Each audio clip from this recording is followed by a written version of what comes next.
Assalamualaikum warahmatullahi wabarakatuh.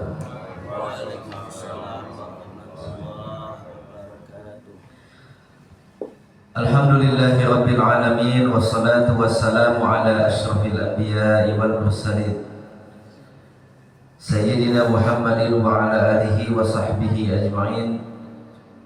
Allahumma inna nas'aluka ilman nafi'an wa rizqan tayyiban wa amalan mutaqabbalan. Allahumma nawwir qulubana bi nuri hidayatika kama nawwartal arda bi nuri syamsika abadan abadan. Amma ba'du, Bapak-bapak, para jemaah yang dimuliakan Allah Subhanahu wa taala. Meskipun kedipannya agak beda ya, berat sekali. Kalau udah nutup susah ngangkat lagi. Ya, alhamdulillah pada pagi hari ini kita bisa berjumpa kembali. Mudah-mudahan pertemuan ini membawa berkah buat kita semua. Dan berkah itu tidak hanya kemudian nanti kita yang akan menikmati. Berkah itu kadang-kadang nanti dinikmati oleh anak-anak kita, oleh keluarga kita. Jadi apa yang kita lakukan pada hari ini bukan semata-mata untuk kita semua. Ketika kita membaca salawat kepada Rasulullah misalnya, kita juga berharap salawat itulah yang akan sering dilantunkan anak-anak kita. Ketika kita mengkaji kitabullah, kita juga berharap mudah-mudahan bukan hanya kita yang senang mengkaji kitabullah, tapi juga keluarga kita, terutama anak-anak kita. Berarti ini adalah hadirnya para jamaah di masjid ini bagian dari pendidikan ya, secara tidak langsung. Bagian dari pendidikan secara tidak langsung. Karena keteladanan itu ada dua macam. Pertama ada keteladanan secara langsung. Bapak-bapak mengerjakan sesuatu, dilihat anaknya kemudian ditiru. Nah, itu keteladanan juga. Tapi terkadang keteladanan itu dihadirkan oleh orang tua justru ketika anak-anaknya tidak melihat. Tapi kemudian Allah sampaikan keteladanan itu dan kemudian ditiru oleh anak-anaknya. Nah, ini salah satu rahasia ketika Nabi Ibrahim mendidik Ismail ya, dengan sistem LDR ya, karena Nabi Ibrahim itu berada di Palestina sementara Ismail itu berada di Mekah. Otomatis Nabi Ibrahim itu tidak bisa setiap saat memberikan pendidikan keteladanan. Tapi apa yang beliau lakukan di tempat lain itulah yang disampaikan Allah Subhanahu wa taala. Itu yang disampaikan Allah Subhanahu wa taala. Sama Nabi Yusuf juga ketika digoda oleh perempuan cantik, itu kan yang terbayang wajah bapaknya. Ya.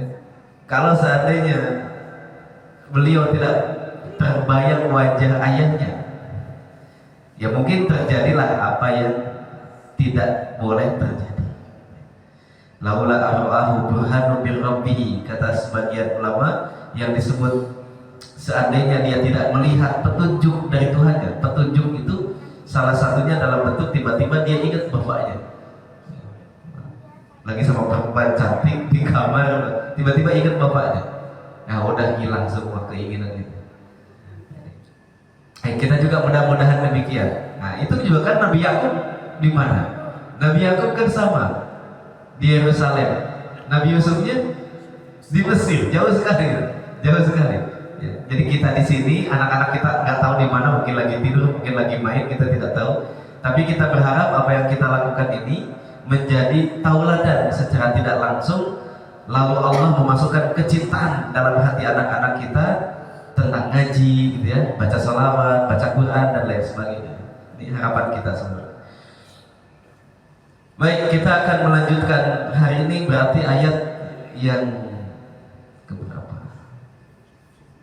Berapa ya? 17. Ayat 17. Baik. A'udzubillahi minasyaitonirrajim. Kita akan melanjutkan ayat ke-17 dari surah An-Naba. Inna yawmal fasli kana miqata. Bapak-bapak yang pegang mushaf bisa dilihat ya, per hurufnya, per katanya. Sesungguhnya hari keputusan itu adalah hari yang telah ditentukan, hari yang telah ditentukan. Baik.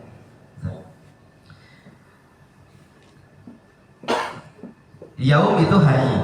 Kemudian al-faslu, kalau dalam bahasa anak-anak itu al-faslu itu kelas. Madrasatun sekolah, faslun kelas. Jadi faslun itu kelas. Sesungguhnya hari al-faslu, kenapa hari kiamat disebut yaumul fasli? Dia sebagaimana kelas. Kelas itu fungsinya untuk memisahkan antara rombel yang satu dengan rombel yang lain. 1A, gitu kan? Dipisah dengan 1B, disimpan di sebuah tempat namanya kelas.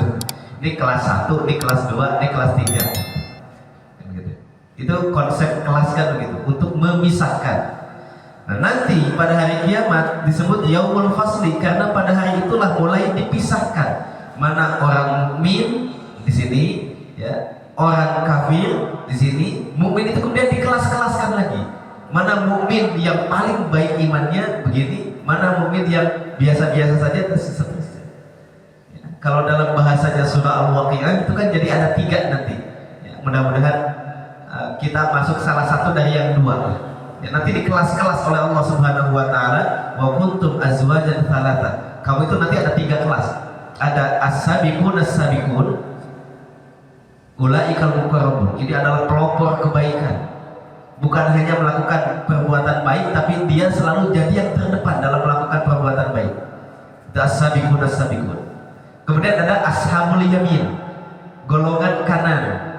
Golongan kanan orang-orang baik. Orang-orang baik. Dia sholat, dia ibadah, dia macam-macam, dia golongan baik, masuk surga juga. Cuma kelasnya di bawah as-sabiqun as-sabiqun. Nah, yang celaka yang kelas nomor 3, wa ashabus shimal, golongan kiri. Gitu ya. Nah, ini penggolongan manusia pada hari kiamat, makanya disebut yaumul fasli. Itu yang pertama. Manusia nanti dikelas-kelaskan, dikelas-kelaskan. Kemudian yang kedua, al-fasl itu artinya keputusan. Karena pada hari itu akan diputuskan semua hal yang kita perdebatkan di sini di dunia. Di Baitul Rahim itu kunut, Pak. Tempat lain enggak. Yang benar yang mana? Entar aja lihat. Yes, entar aja lihat. Yang benar itu yang mana? Yang kunut atau yang tidak kunut?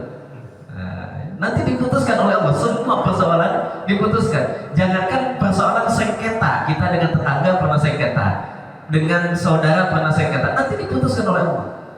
Ya, keputusan sekarang makan keputusan bohong-bohongan lah, tahu sendiri.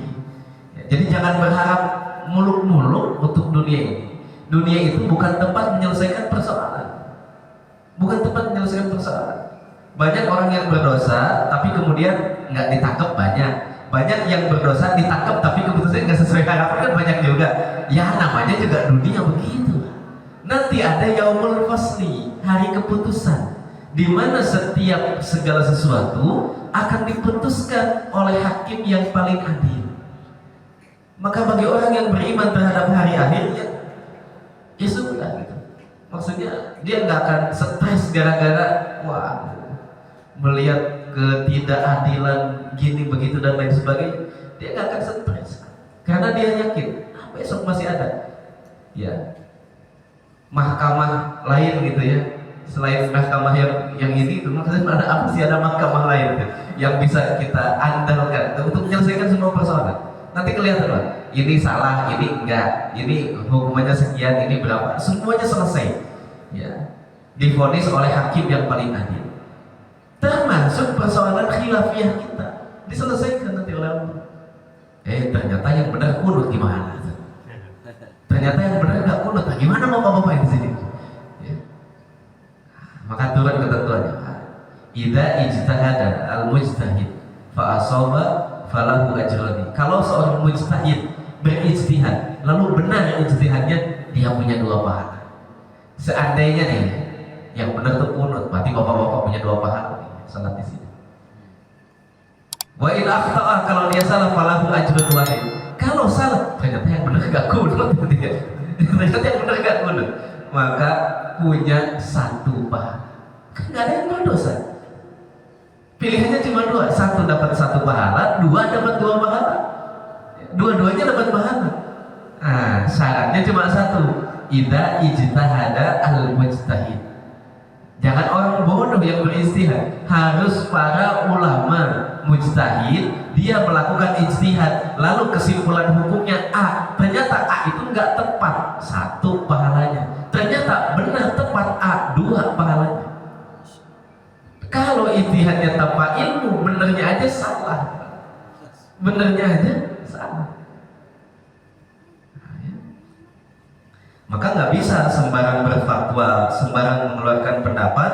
Ada apa ya? Ada kriterianya, ada toolsnya. Apa saja ilmu yang harus dikuasai, 1, 2, 3. Jadi jangan seperti perkataan orang-orang liberal ya. Aneh laki-laki, ente laki-laki. Mereka bisa nafsirin Quran, kenapa kita enggak begitu? Ya. Mereka bisa ngambil kesimpulan hukum, kenapa kita enggak? Nah ya beda. Ini batu, itu batu, cuma itu batu kali. Oh, batu itu permata gitu aja. Sama-sama batu, gitu. Sama-sama batu. Jadi kalau pengambilan hukumnya berdasarkan ijtihad, benar atau salah, itu yang nunggu pahala. Tapi kalau motifnya hawa nafsu, benarnya aja salah, apalagi salah. Kita akal-akalin nih, sesuai nih dengan madhab kita misalnya, sesuai dengan kelompok kita, sesuai dengan keinginan kita. Kita akal-akalin, kita cari mana dalil yang sekiranya bisa membenarkan keinginan kita gitu. Nah, itu benarnya aja salah, benarnya aja salah. Nah ini ya, itu namanya yaumul fasli. Sesungguhnya hari keputusan, semuanya akan diputuskan oleh Allah Subhanahu wa Ta'ala dengan seadil-adilnya. Nah, jangankan manusia, itu kambing yang pernah ditanduk oleh kambing lain, itu dibangkitkan lagi nanti pada hari kiamat. Kamu pernah ditanduk ya? Iya ya Allah. Nah, tanduk lagi dia, tanduk lagi sampai patah, udah selesai. Kunu turoban, jadilah kalian tanah. Habis itu mereka jadi tanah lagi. Makanya orang-orang kafir itu, kalau kita baca an-naba, ya laitani kuntu turoba. Ketika melihat binatang-binatang selesai semuanya jadi tanah, coba kita sama kayak kambing, enak kali ya. Setelah dikisos-kisos udah selesai, mati lagi. Ternyata mereka enggak, mereka masih ada fase-fase lain yang harus dilanjutkan. Ini namanya yaumul fasli. Karena mikota, yaumul fasli itu udah terjadwal. Mikot ya, mikot itu kan batas waktu. Batas waktu. Kalau dalam istilah ibadah haji, mikot itu batas waktu dan batas tempat. Ya. Mikot itu batas waktu dan batas tempat. Kapan waktu batas haji? Waktu batas haji itu dimulai dari Syawal. Syawal, Dzulqa'dah, Dzulhijjah. Itu waktu melaksanakan ibadah haji. Mana batas tempatnya? Bagi bapak-bapak yang dari Indonesia, mikotnya 2. Kalau nanti bapak ke Madinah dulu, maka mikotnya di Bir Ali, Dzulhulaifah. Kalau langsung dari sini direct misalnya ke Mekah, ini yang berat. Soalnya kalau saya masih tetap pemegang, kita akan mikot di Yalamlam, di atas pesawat ya. Tapi Departemen Agama menganjurkan kita untuk mikot di bandara, di King Abdul Aziz. Ya nggak apa-apa, terserah saja. Sah nggak hajinya kalau mikotnya salah? Sah Pak, cuma ada dendanya ya, nyembelih seekor kambing. Jadi mikot itu hukumnya wajib, bukan rukun haji.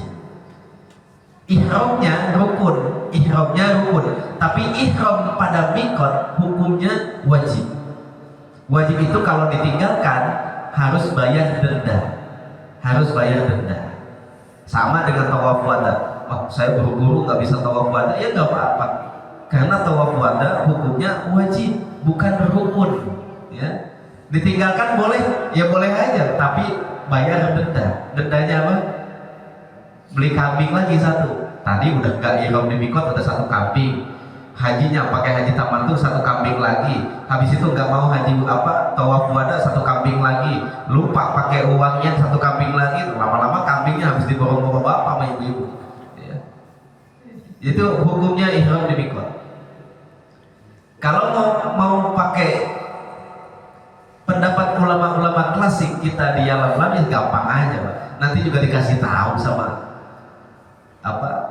pihak penerbang, nanti sebentar lagi mau nyampe alam lah, siap-siap bapak-bapak yang mau ihram, ibu-ibu yang mau ihram siap-siap ya. Makanya sebelum itu sudah dalam keadaan berwudu kita, bajunya sudah dipakai, nanti tinggal buka jaket aja ya, ya paling dingin-dingin dikit lah di pesawat gitu ya. Paling dingin-dingin dikit, waduh AC-nya di mana-mana itu ya. Karena kan nggak pakai apa-apa lagi gitu ya. Terakhir kali umroh itu saya masih pakai jalan. Yang lain pada di bandara ya nggak apa-apa, karena MUI juga sudah memperbolehkan ya, untuk melakukan ihram haji umroh itu di King Abdul Aziz. Nah yang paling enak ya kalau bapak-bapak ke Madinah dulu. Kalau ke Madinah dulu 4 hari 5 hari itu kan sudah jadi status mukim ya, mukimin Madinah. Kalau mukimin Madinah ya nanti tinggal jalan ke Birali, sudah tinggal kemudian melaksanakan ihram, selesai.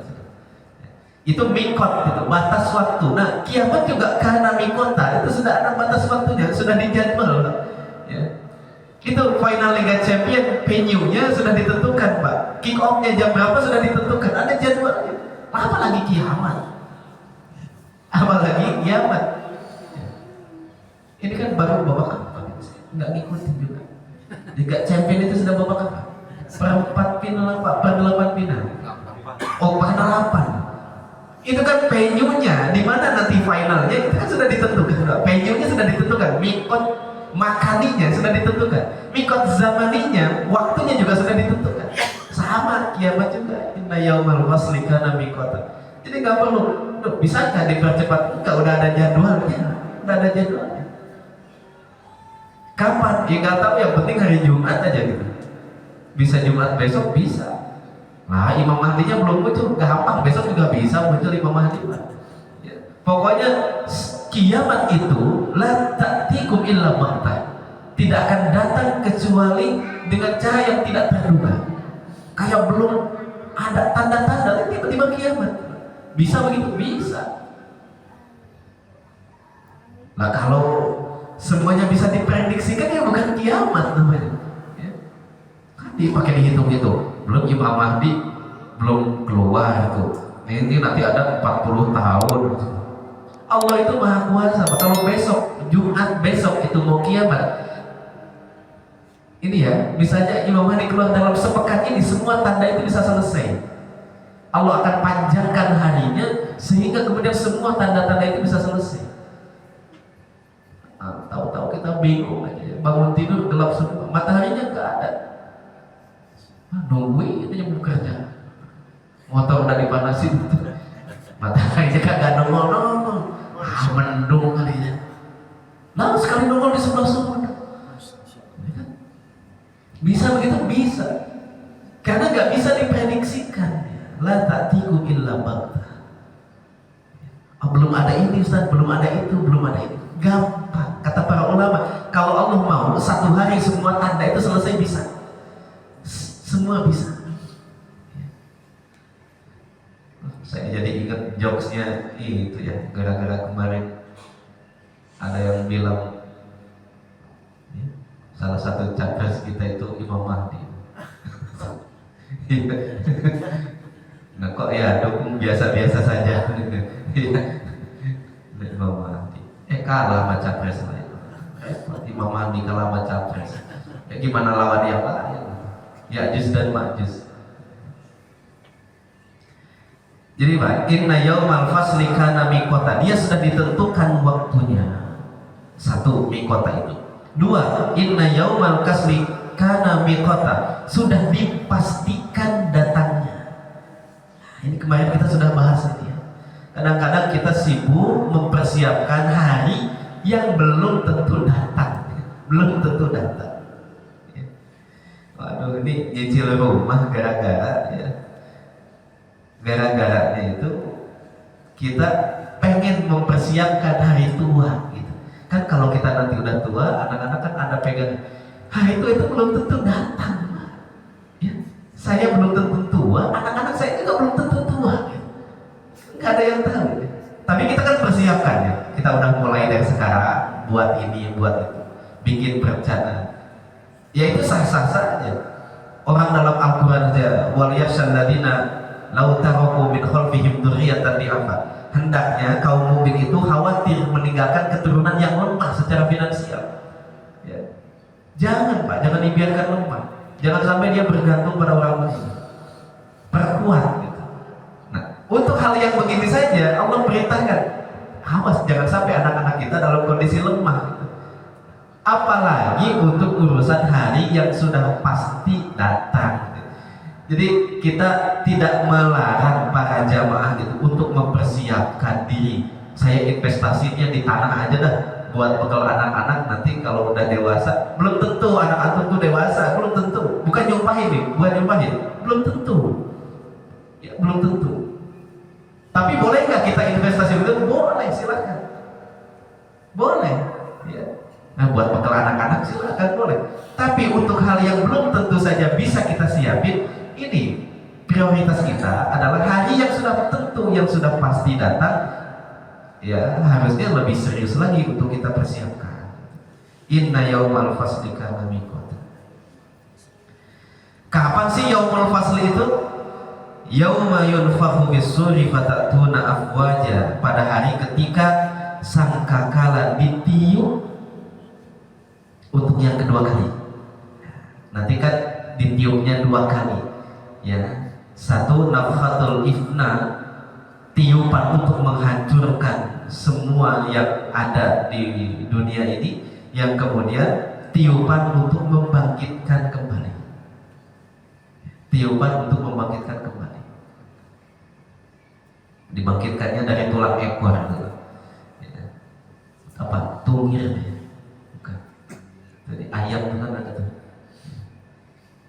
Bapak-bapak juga sama ibu-ibu juga sama. Semuanya akan dibangkitkan lagi dari tulang ekornya. Di tulang ekor itulah semua rekaman DNA kita tuh lengkapnya ada di tulang ekor. Nanti kemudian dari situ kemudian tumbuh lagi. Emang bisa Ustaz gitu ya? Masa orang sudah hancur gitu ya, tinggal menyisakan tulang belulang kok bisa dibangkitkan lagi? Makanya dari kemarin sebelum Allah menjelaskan hakikat kebangkitan itu, Allah jelaskan dulu, tuh langit lihat, siapa yang menciptakan? Allah. Itu hujan, siapa yang menurunkan? Allah. Itu kalian bisa berpasang-pasangan, siapa? Allah. Sampai kemudian tertanam, oh Allah itu maha kuasa atas segala sesuatu. Kan begitu ya logikanya.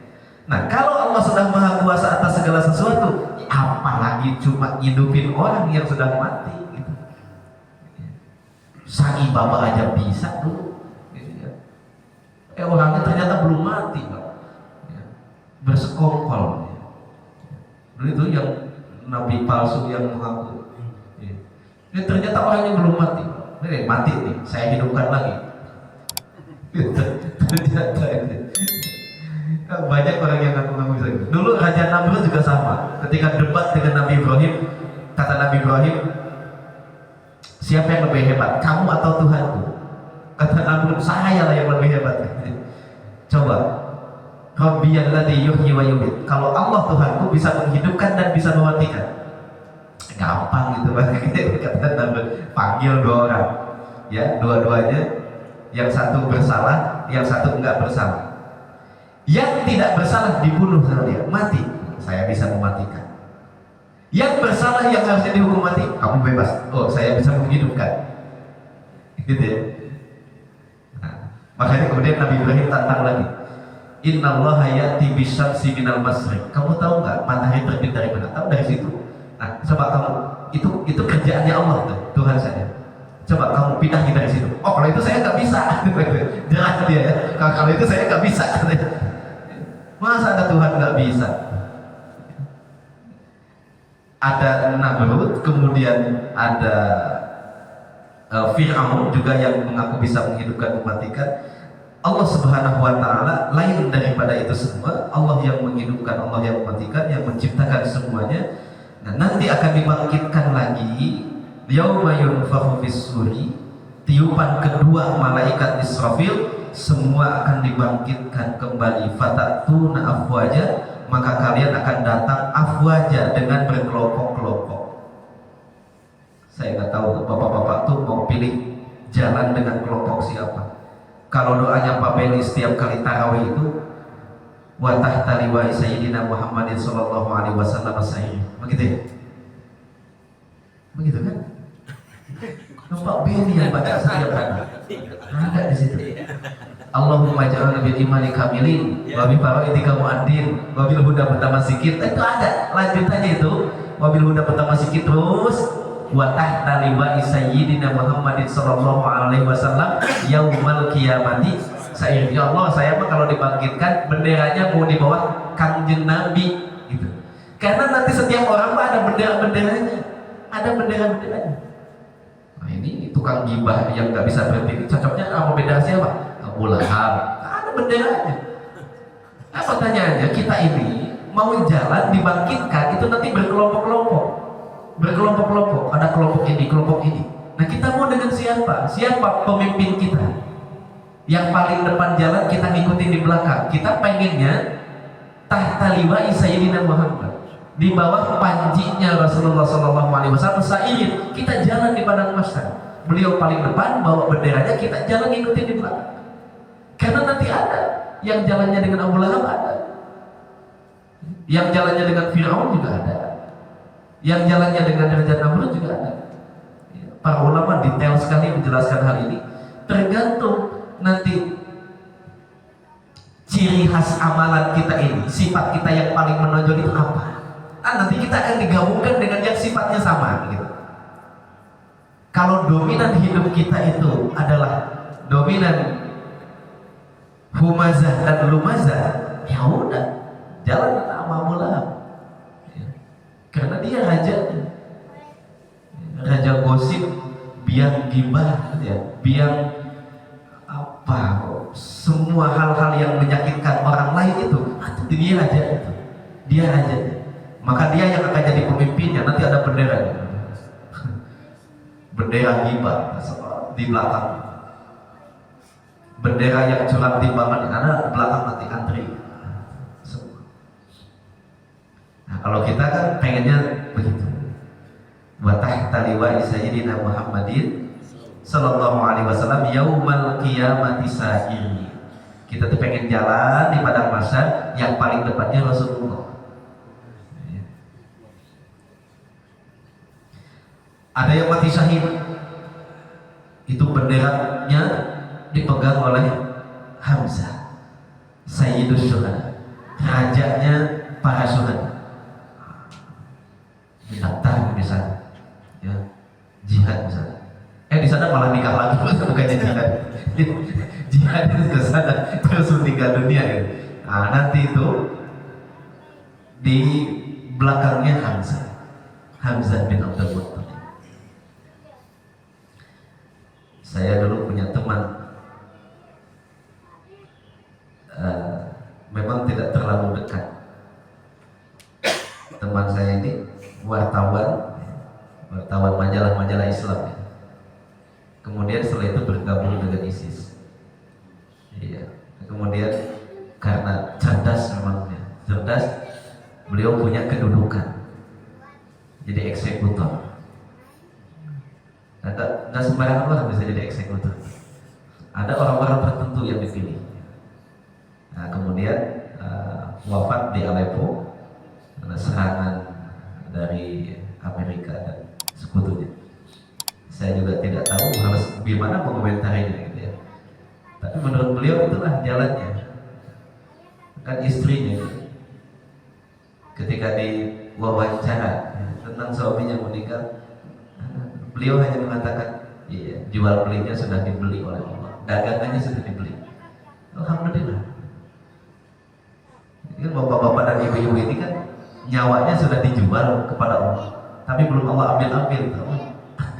Ya. Innallaha ishtara minal mu'minina amwalahum wa anfusahum bi anna lahumul jannah. Allah sudah beli harta kita dan nyawa kita, nanti ditukarnya dengan surga. Sudah dibeli. Kata istrinya, ya memang sudah dijual kepada Allah. Ya Allah ambil, ya udah. Cuma begitu komentarnya.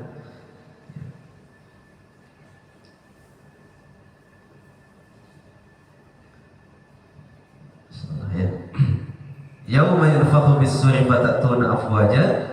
Pada hari itu ditiup sangkakala, kemudian bapak ibu semua akan dibangkitkan oleh Allah Subhanahu wa taala dalam keadaan berkelompok-kelompok. Berkelompok-kelompok. Dibangkitkannya tidak membawa apa-apa, tidak pakai alas kaki, bahkan tidak pakai pakaian. Tidak disunat juga yang bapak-bapak ya. Semuanya berjalan. Sayyidah Aisyah pernah komplain, ya Rasulullah malu dong nanti kelihatan gitu ya. Masa nggak pakai baju? Ada yang berpikir begitu juga, jangan-jangan wah nggak pakai baju. Gitu.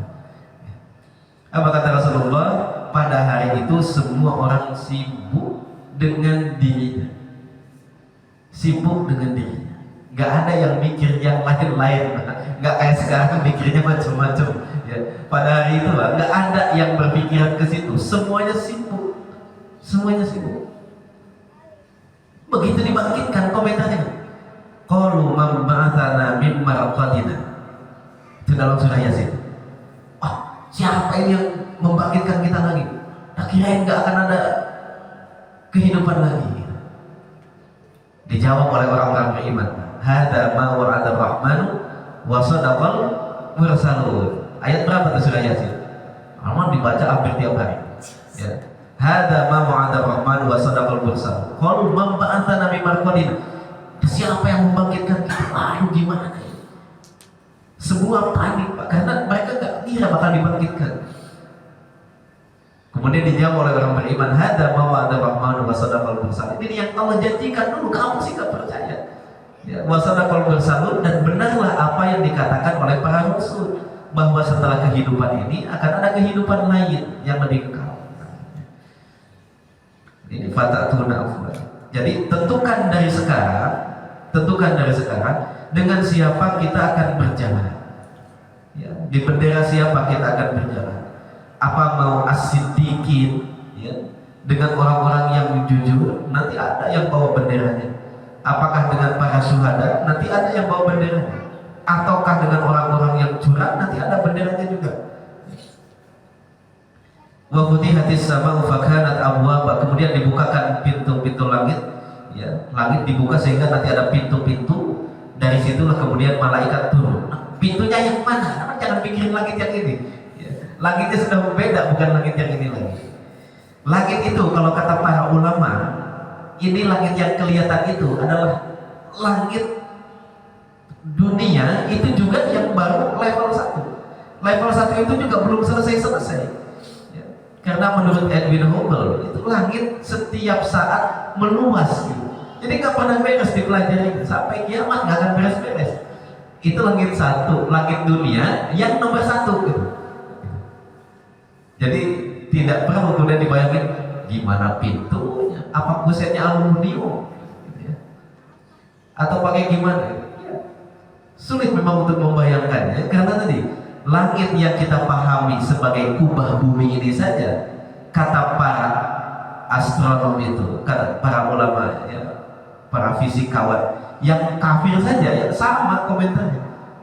Nggak bisa kita pelajari dengan tuntas. Kenapa? Karena setiap hari langitnya meluas. Itu kayak balon ditiup, kalau kita kasih titik 1 senti, setelah ditiup jadi 5 senti, ditiup lagi jadi 10 senti, kan begitu.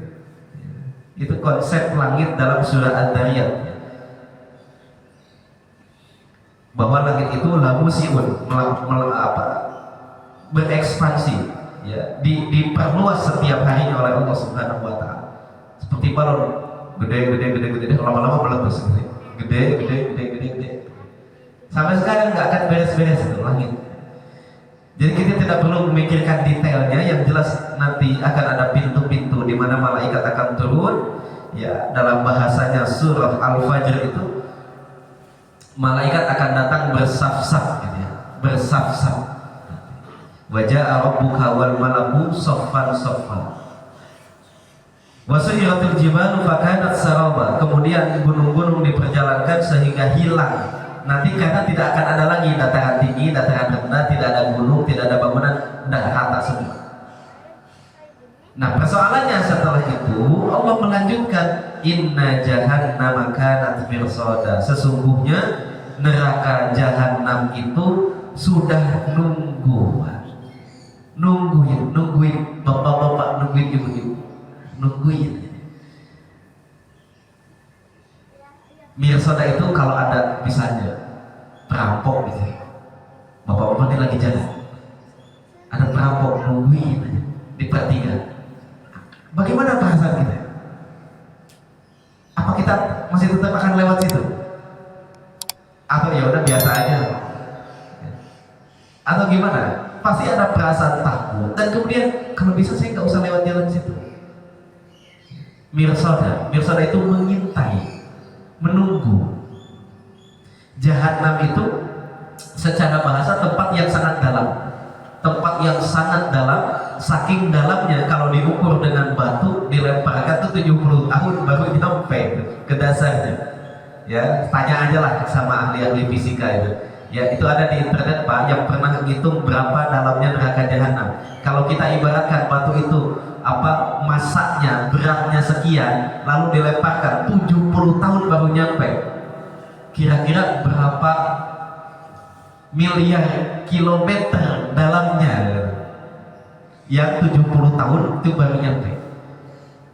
Setelah dihitung itu, orangnya sampai bingung naruh nolnya di mana. Saking panjangnya nolnya, dalam sekali. Kalau dalam bahasa Inggris mah hell gitu ya. Jahanam itu hell gitu. Neraka dari kata Helios. Helios itu dewa matahari, karena sama-sama panas itu hell gitu. Helios itu jahanam. Siapa sih yang ditunggu-tunggu oleh neraka jahanam itu? Yang dia nggak sabaran kapan orangnya datang, udah nggak sabar, ditungguin, ditongkrongin. Inna jahannama kanat mirsada lit-taghina ma'aba. Yang ditungguin itu adalah at-taghin. At-taghin itu orang-orang yang melampaui batas. Melampaui batas itu nanti ada level-levelnya. Jadi Allah itu sedang kasih batasan-batasan. Ada batasan minimal, ada batasan pertengahan, ada batasan paling maksimal. Setiap orang yang melewati batas itu namanya taghin. Penguasa yang melampaui batasnya disebut taghut kan gitu. Semua orang yang melampaui batasnya itu taghin, lit-taghin nama apa. Tapi nanti dia berkelas-kelas. Misalnya kita ini dihalalkan oleh Allah untuk melihat aurat istri kita dan suami kita. Itu batasannya. Tiba-tiba kita lewatin itu batasannya. Itu taghin namanya. Taghin. Kan udah dibatasi. Misalnya makanan, Allah sedang kasih batasan. Makanan yang boleh kamu makan adalah ini. Tiba-tiba kita lewatin. Itu melewati batasannya. Itu namanya tauhid. Cuma nanti sekali lagi tauhid itu ada level-levelnya. Dan yang dimaksud tauhid di sini adalah orang yang melampaui batas yang paling ujung. Makanya para ulama tafsir mengatakan at-taghin yang dimaksud di sini adalah orang-orang kafir. Orang-orang kafir. Inna jahannama kanat mirsada lit-taghina ma'aba. Satu lagi, labithina fiha ahqaba. Di dalamnya mereka akan tinggal selama berabad-abad. Gara-gara ayat ini kemudian terbit buku ternyata akhirat tidak kekal, ya, karena ternyata neraka itu berabad-abad. Ya kalau sudah begitu ya selesai gitu, ya. Yang nulisnya Pak Agus, ya bukan Pak Agus Kuat, namanya Pak Agus namanya. Pak Agus bahasa apa sih Pak ya? Saya lupa. Ya. Sekarang udah cetakan ke-10. Terakhir kali saya lihat sudah cetakan ke-10. Ternyata akhirat tidak kekal. Mana dalilnya? ini labithina fiha ahqaba. Baik, bagaimana menurut pendapat ulama Ahlus Sunnah tentang surga dan neraka, apakah kekal? Semua ulama Ahlus Sunnah itu sepakat, surga itu kekal. Surga itu kekal. Tapi mereka beda pendapat tentang neraka. Ada yang mengatakan neraka itu kekal, ada yang nggak kekal. Suatu saat tetap aja semuanya akan diangkut ke surga. Ada dalilnya banyak. Termasuk Ibnul Qayyim itu berpendapat neraka itu tidak kekal. Tapi surganya kekal, akhiratnya kekal. Betul ya? Jadi kan kita beriman surga itu ada, neraka itu ada. Dua-duanya Allah ciptakan. Cuma surga itu Allah ciptakan dan Allah berikan kekekalan. Kalau neraka, para ulama berbeda pendapat. Ya. Tapi mayoritas, dan ini yang saya pahami, yang saya pegang, neraka juga kekal. Neraka juga kekal. Terus apa maksudnya berabad-abad di sini? Ya, ahqaba itu kan hanya bahasa apa ya? Bahasa kiasan kita saja. Misalnya kalau bapak-bapak berkata kepada istrinya, dulu ya, bukan sekarang, dulu waktu masih PDKT, kalau sekarang saya bukan juga. Dulu ribuan tahun aku akan tetap mencintai. Oh, kalau 1001 enggak gitu. Enggak, maksudnya sampai 1000 tahun pun akan aku tunggu. Oh, berarti kalau sudah 1001 enggak nungguin lagi gitu. Ya enggak begitu, maksudnya 1000 tahun itu selamanya saya tungguin. Ya. Udah jadi janda 5 kali juga saya tungguin lah misalnya gitu. Ya. Itu kan ada ya, kata-kata begitu kan biasa gitu, dan dalam keseharian kita. Ya. Jadi labithina fiha ahqaba itu tidak menafikan bahwa neraka itu juga kekal, ya, sebagaimana pendapat jumhur ulama Ahlus Sunnah wal Jamaah bahwa surga kekal, neraka kekal. Oh, kalau gitu ada dua dong yang kekal, satu Allah kekal, dua surga kekal, tiga neraka kekal. Terus gimana sih ini tauhidnya? Nah, ya. Jawabannya, karena kekal itu ada dua macam. Kekal itu ada dua macam. Satu, al-qidam adzati, dua al-qidam an-nawi. Al-qidam adzati itu kekal dari sananya, dia sendirinya kekal, itu Allah Subhanahu wa taala. Dua, ada yang kekal karena dikekalkan yang lain. Nah, itu namanya surga, itu neraka. Ya, bapak-bapak kalau sudah masuk surga itu kekal. Oh, berarti saya jadi Tuhan, bukan jadi Tuhan. Ya. Kekalnya dikasih orang lain gitu. Maksudnya diberikan oleh Allah. Jadi ada yang kekal karena zatnya memang kekal, ada yang kekal karena dibuat kekal oleh yang maha kekal. Nah, itu biasa tuh. Di dalam pelajaran logika dan belajar mantik itu biasa. Ya. Ada kekal relatif, ada kekal mutlak. Kekal mutlak itu Allah. Ya. Nah, yang qidam nawi itu adalah kita ini kalau sudah di akhirat kekal, bukan berarti jadi Tuhan, bukan. Kan yang kekal cuma Allah. Betul, yang kekal cuma Allah. Itu yang kekal yang zati. Tapi Allah berkuasa untuk menjadikan makhluk-makhluknya kekal. Itu bagian dari kekuasaan Allah Subhanahu wa taala. Nah, jadi kalau bapak dan ibu nanti masuk surga, itu kekal, tapi kekalnya dikekalkan Allah. Kalau Allah kekal dengan sendirinya, beda ya. Kekal dengan sendirinya.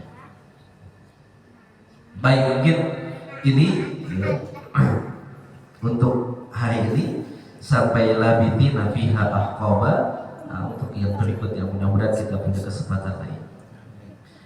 Saya kembalikan kepada pembawa acara. Billahi taufiq wal hidayah. Assalamualaikum warahmatullahi wabarakatuh.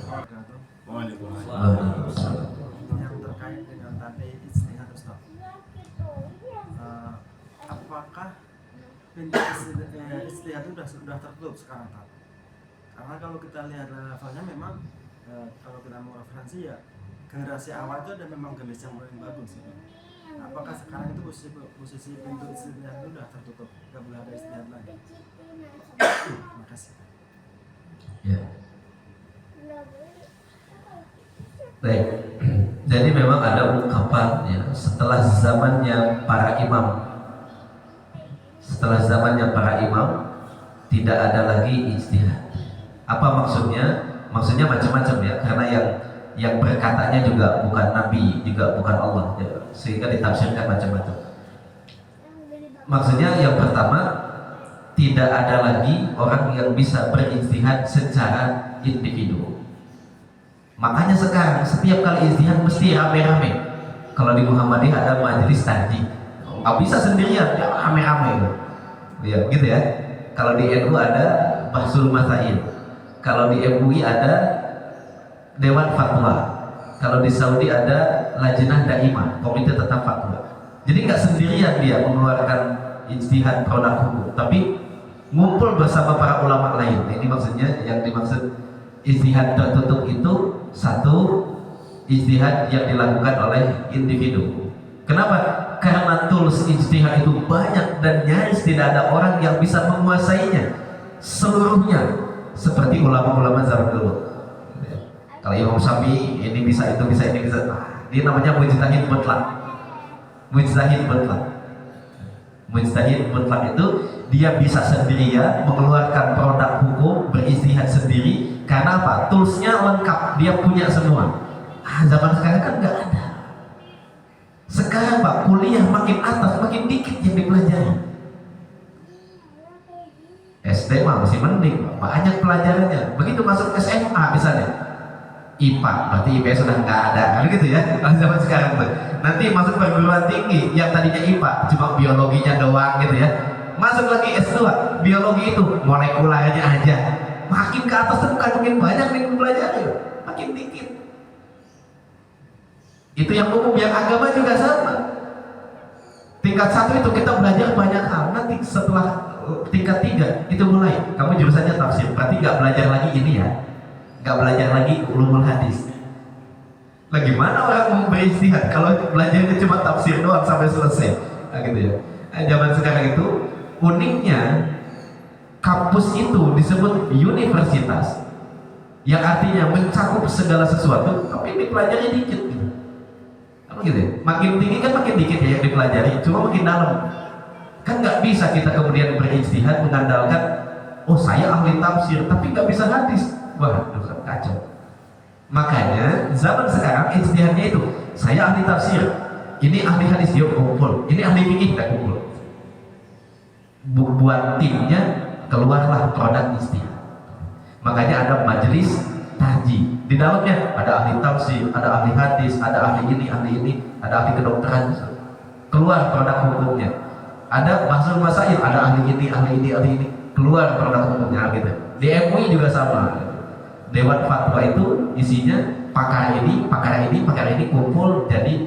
Nah, itu yang pertama. Kemudian maksud yang kedua adalah tidak ada mujtahid mutlak, yang ada adalah mujtahid madhab. Mujtahid mutlak itu dia nggak terikat tuh dengan tools yang sudah dibuat oleh para ulama sebelumnya. Enggak, saya punya metode sendiri misalnya kan. Itu udah nggak ada kata para ulama. Sekarang yang ada itu mujtahid madhab.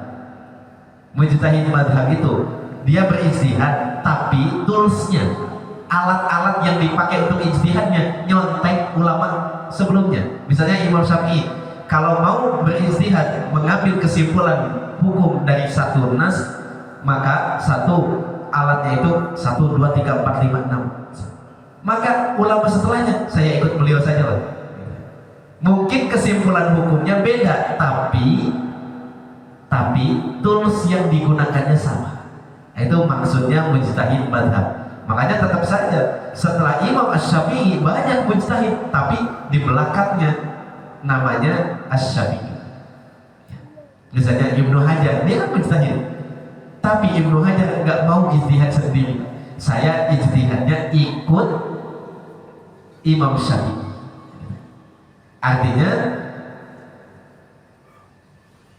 tools ijtihad yang dipakai oleh Imam Syafi'i itu yang saya pakai, gitu, kata Ibnu Hajar.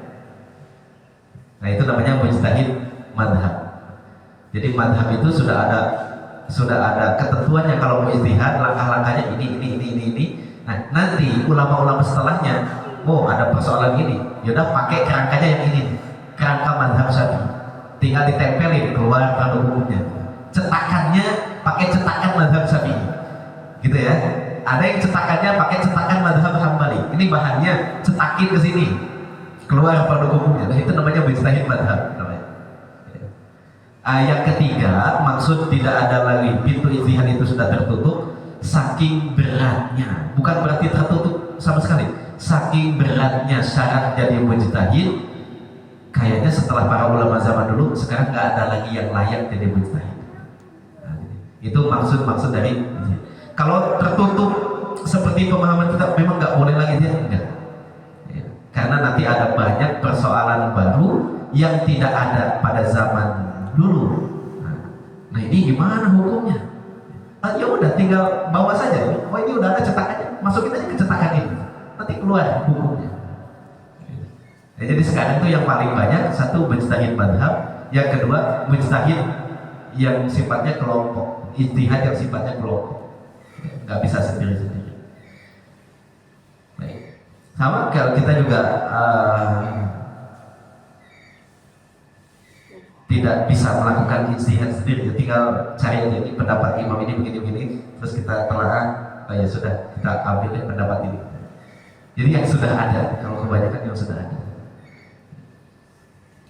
Nah kalau orang zaman sekarang itu apa? Dia itu pengen ijtihad dan nggak mau pakai kerangka yang sudah ada. Dia pengen bikin kerangka baru, cuma ilmunya nggak nyampe untuk membuat kerangka itu. Nah akhirnya kacau balau. Ya akhirnya kacau balau.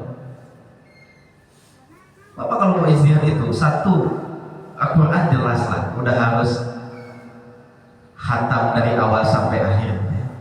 Hadisnya itu kan minimal ada batas minimal berapa bapak-bapak hafal hadisnya, ada batas minimalnya.